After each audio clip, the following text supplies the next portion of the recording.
My earliest memories come a lot from pictures and stories that my parents have told me. There's one picture that I love of me. I have a little Bruins jersey on, and I'm skating on a pond right near our house that I drive by almost every day when I'm home. When I started skating, I didn't start by playing hockey. I was just learn to skate with my family.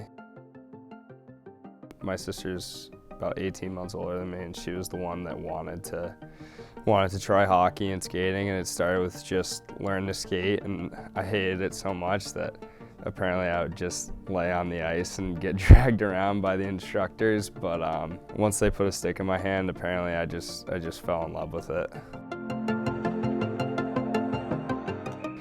Even when I was away from the rink, everything was about hockey, whether I was in the garage, like shooting pucks, or in the driveway, wherever it was. I just always wanted to be around the sport.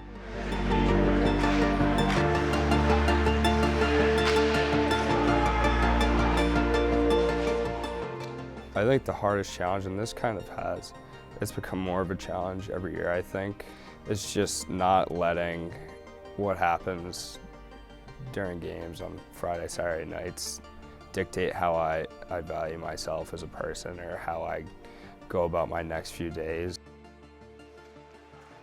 I think that part of who Dave is that he tends to have a lot on his plate.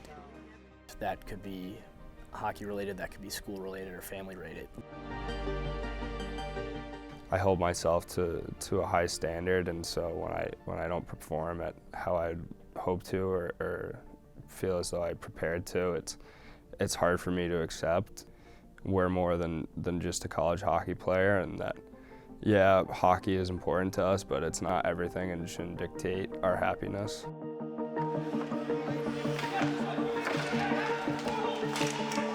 Definitely gained a greater understanding of mental health every year that I've been an athlete. And I think that part of the reason it took until I was a 20-year-old freshman in college is because of that stigma, especially for men.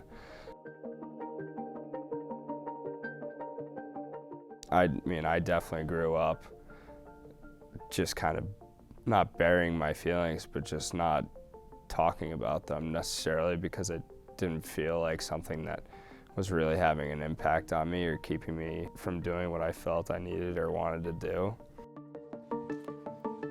But I think once I kind of came to the realization that taking care of my mental state is another way of preparing for practices and games, it's been really helpful for me.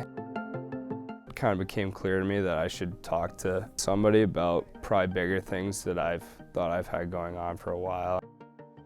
I ended up going to Bergeron for a couple of sessions and just talking through different things that I think have a big impact on my day that are kind of above my understanding of how to break down, and one of those things was kind of struggling with OCD. Since that moment, it was actually funny, like I was struggling for a while, and then I went to Bergeron on Monday. We had a game on Tuesday, and I had played like my best game of the year. It was just like a huge weight off my shoulders. And so since then, I've just tried to engage in conversations with people around me more, I think with my suite mates in particular.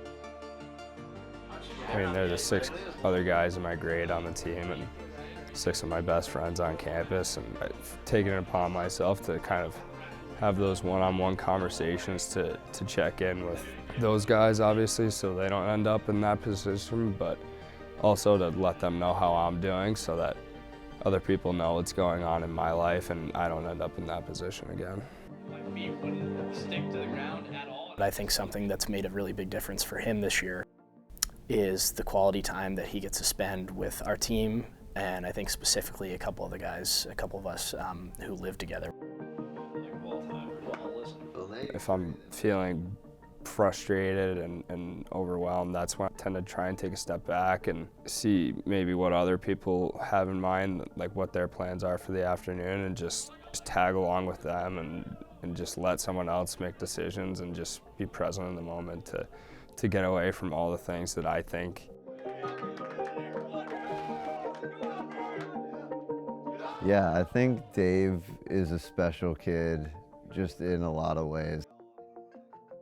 It's important to push other people to be leaders, and Dave does that. He gets a lot out of a lot of other teammates on the ice and off the ice. And he's just a guy everybody looks up to and listens to.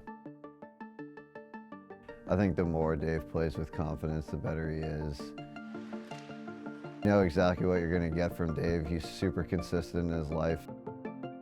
I'm super excited for him for his next 2 years here at St. Mike's because he's got a really good career ahead of him.